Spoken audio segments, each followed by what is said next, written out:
السلام علیکم ورحمۃ اللہ وبرکاتہ۔ الحمد للہ والصلاة والسلام علی رسول اللہ وعلی آلہ وصحبہ ومن والاه، اما بعد، رب اشرح لی صدری ویسر لی امری واحلل عقدۃ من لسانی یفقہوا قولی، رب زدنی علما۔ سبحانک لا علم لنا الا ما علمتنا انک انت العلیم الحکیم۔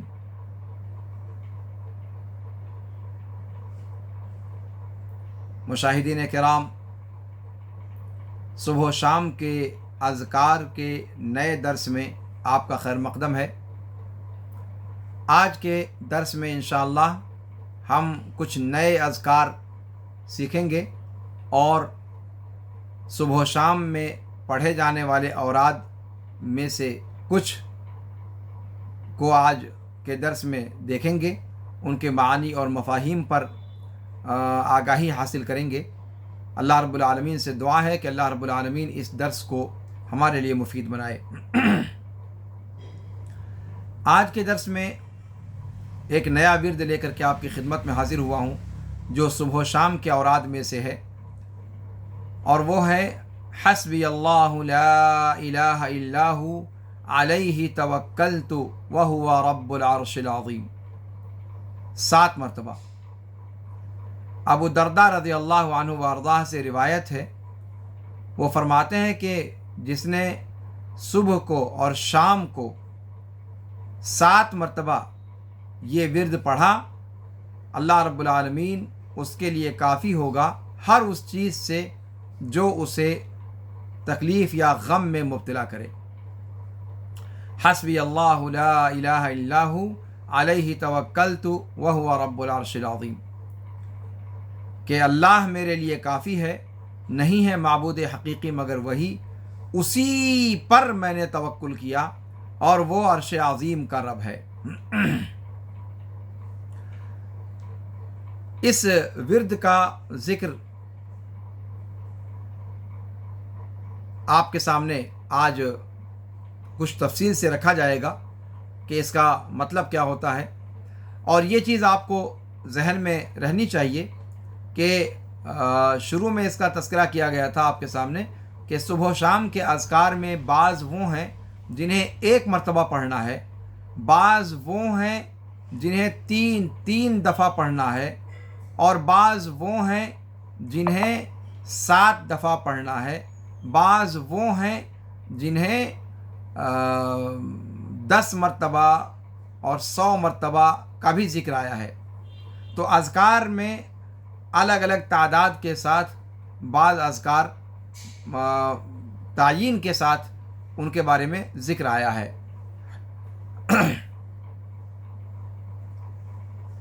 یہ جو ذکر آج آپ کے سامنے پیش کیا جا رہا ہے، اسے صبح و شام میں 7 دفعہ پڑھنا ہے، اور وہ ذکر کون سا ہے؟ حسبی اللہ لا الہ الا ہو علیہ توکلت وہو رب العرش العظیم۔ آئیے اس کا مطلب دیکھتے ہیں کہ کیا ہوا۔ حسبی اللہ کی تفسیر میں آپ دیکھ رہے ہیں کہ یہ پورا ذکر قرآن کی آیت سے ماخوذ ہے۔ حسبی اللہ لا الہ الا ہو علیہ توکلت وہو رب العرش العظیم۔ تو جب قرآن کی آیت کا یہ ٹکڑا ہے تو پھر اس کا معنی اور مطلب دیکھنے کے لیے بھی ہمیں مفسرین کی طرف رجوع کرنا زیادہ اولیٰ ہے، زیادہ انسب ہے۔ امام ابن کثیر رحمہ اللہ نے حسبی اللہ کا معنی بتاتے ہوئے کہا کہ حسبی اللہ کا معنی یہ ہے کہ اللہ کافی، کہ اللہ میرے لیے کافی ہے، نہیں ہے معبود حقیقی مگر وہ، اسی پر میں نے بھروسہ کیا، توکل کیا، جیسا کہ اللہ رب العالمین نے سورہ مزمل آیت نمبر 9 میں فرمایا کہ رب المشرق والمغرب لا الہ الا ہو فاتخذہ وکیلا۔ ویسے یہاں پر کہا حسبی اللہ لا الہ الا ہو علیہ توکلت۔ وہاں کیا کہا تھا اللہ تعالیٰ نے کہ اللہ رب العالمین مشرق و مغرب کا رب ہے، نہیں ہے معبود حقیقی مگر وہی، فاتخذہ وکیلا، اسی کو اپنا وکیل بناؤ، اسی پر بھروسہ کرو۔ تو گویا وہاں جو حکم دیا گیا اس آیت میں اسی کو عملاً بندہ کہتا ہے کہ لا الہ الا ہو علیہ توکلت، چونکہ معبود حقیقی اللہ کے علاوہ کوئی نہیں ہے اور اللہ وہ اکیلا میرے لیے کافی ہے، لہذا میرا پورا توکل اسی پر ہے، علیہ توکلت۔ علیہ توکلتوں کے اندر آپ دیکھیں، پہلے ابن کثیر کا ترجمہ پورا کر لیتے ہیں۔ ابن کثیر کی جو عبارت ہے تو کہتے ہیں کہ وَهُوَ رَبُّ الْعَرْشِ الْعَظِيمِ، ابن کثیر کہتے ہیں کہ اللہ رب العالمین نے اس میں فرمایا وَهُوَ رَبُّ الْعَرْشِ الْعَظِيمِ، یعنی اللہ رب العالمین ہر چیز کا مالک ہے، ہر چیز کا خالق ہے، اور کائنات میں سب سے عظیم مخلوق عرش ہے، تو اس کا ذکر کیا کہ اللہ تعالیٰ عرش عظیم کا رب ہے جو پوری مخلوقات کی چھت ہے، اور آسمان و زمین میں جتنی مخلوقات ہیں یا آسمان و زمین کے درمیان جتنی مخلوقات ہیں اور جو ان دونوں کے اندر مخلوقات ہیں وہ سب عرش کے نیچے ہیں، وہ سب عرش کے نیچے ہیں۔ عرش چھت ہے پوری کائنات کی، تو یہ سارے کے سارے آسمان میں جو ہوں، زمین میں جو ہوں، آسمان و زمین کے درمیان جو ہوں، یہ سب کے سب آسمان کی یہ عرش جو چھت ہے اس چھت کے نیچے ہیں، اور سب اللہ رب العالمین کی قدرت کے تابع ہیں، اور اللہ کا علم ہر چیز کو احاطہ کیے ہوئے ہے، اور اس کی تقدیر ہر چیز پر نافذ ہے، اور وہ ہر چیز پر وکیل ہے۔ تو یہاں سے جب اللہ رب العالمین پر توکل کرنے کا ذکر آیا تو اللہ رب العالمین کے لیے جو وصف ذکر کیا گیا وہ کیا کہ رب العرش العظیم، اللہ تعالیٰ ہر چیز کا رب ہے، صرف عرش عظیم کا تھوڑی ہے، لیکن عرش عظیم چونکہ اس کائنات کی سب سے عظیم مخلوق ہے، ایک بات یہ۔ دوسری بات یہ کہ تمام جتنی بھی مخلوقات ہیں آسمان میں یا زمین کے نیچے یا آسمان و زمین کے درمیان، ان تمام کی چھت ہے عرش عظیم، یعنی جب چھت ہی اور اس پر اللہ رب العالمین ہے، مستوی ہے، تو اس کا مطلب یہ ہوا کہ جب عرش عظیم کا رب ہے تو جو کچھ بھی ہے مخلوقات میں وہ عرش کے نیچے ہے، تو پھر وہ ساری کی ساری چیزیں اللہ رب العالمین کی قدرت کے تحت ہیں، اللہ رب العالمین کے علم کے دائرے میں ہیں، اللہ رب العالمین نے ان سب کا احاطہ کر رکھا ہے۔ جب وہ عرش عظیم کا رب ہے تو اس سے نیچے والی ساری کی ساری چیزوں پر اللہ کی نگاہ ہے، یہ گویا بتلانا مقصد ہے یہاں پر، اور اس وجہ سے رب العرش العظیم کی صفت کو استعمال کیا گیا ہے۔ یہاں پر بندہ کہتا ہے علیہ توکلت، علیہ توکلت، اصل عبارت ہے توکلت علیہ، لیکن اس لیے کہ فعل فاعل اس کے بعد جار مجرور فعل فاعل سے متعلق ہو جائے گا کہ میں نے اللہ پر بھروسہ کیا، توکل تو میں نے توکل کیا، علیہ اس پر یعنی اللہ رب العالمین پر، لیکن علیہ کو جو مقدم کر دیا تو حصر کا معنی پیدا ہو گیا، قصر کا معنی پیدا ہو گیا تقدیم کی وجہ سے، جار مجرور کی تقدیم کی وجہ سے۔ تو اب معنی کیا ہو گیا؟ علیہ توکلت، میں نے صرف اور صرف اللہ ہی پر توکل کیا، اس کے علاوہ کسی پر کوئی توکل ہم نے نہیں رکھا، اللہ کے علاوہ کسی پر ہم نے کوئی توکل نہیں کیا۔ اسی کو، اس ورد کو پڑھنے کو حسب اللہ بھی کہا جاتا ہے، یعنی حسب اللہ و نعم الوکیل کہنا۔ یہ اعلان ہے اس بات کا کہ آپ اللہ رب العالمین پر پوری طرح توکل کرنے والے ہیں، اور یہ کہ آپ کے لیے وہ کافی ہے، اور وہ کارساز ہونے کے اعتبار سے آپ کے لیے کافی ہے، وہ آپ کو اپنے علاوہ ہر ذات سے بے نیاز کر دینے والا ہے، اور اسے چھوڑ کر دنیا کی کوئی طاقت آپ کو اس سے بے نیاز نہیں کر سکتی۔ اور اس کے اندر اللہ رب العالمین کی تعریف بھی ہے، اور اللہ رب العالمین کی طرف بندے کا رجوع بھی ہے، اللہ رب العالمین کی جناب میں بندے کا اللہ رب العالمین کی چوکھٹ کو لازم پکڑنے کا تذکرہ بھی ہے، اور اپنے سارے کے سارے معاملات کو اللہ رب العالمین کے حوالے کرنے کا تذکرہ بھی ہے۔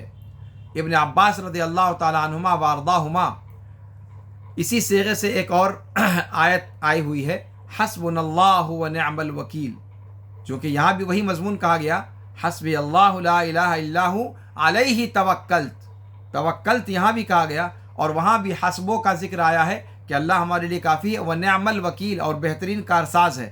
تو یہی بات وہاں بھی کہی گئی ہے۔ ابن عباس رضی اللہ تعالی عنہما و ارضاہما حسبنا اللہ ونعم الوکیل کے بارے میں کہتے ہیں کہ اسے ابراہیم علیہ الصلاۃ والسلام نے تب کہا تھا جب انہیں آگ میں پھینک دیا گیا تھا۔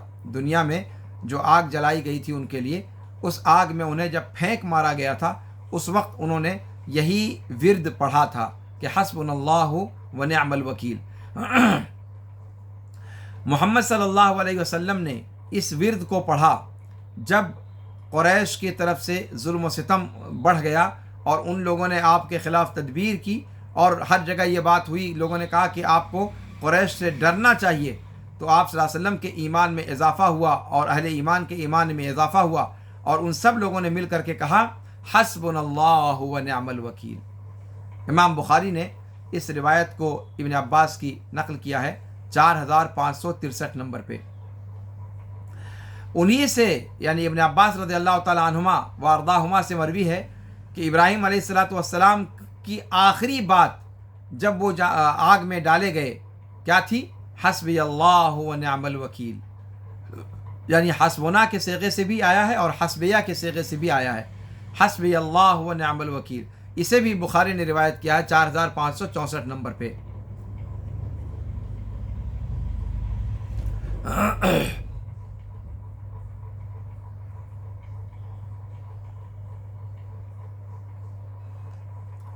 یہ ذکر اور یہ ورد جو اللہ کے رسول صلی اللہ علیہ وسلم سے مرفوعاً تو نہیں ثابت ہے لیکن موقوفاً ثابت ہے، لیکن یہ موقوف مرفوع کے حکم میں ہے، جیسا کہ سارے محدثین کا قول ہے۔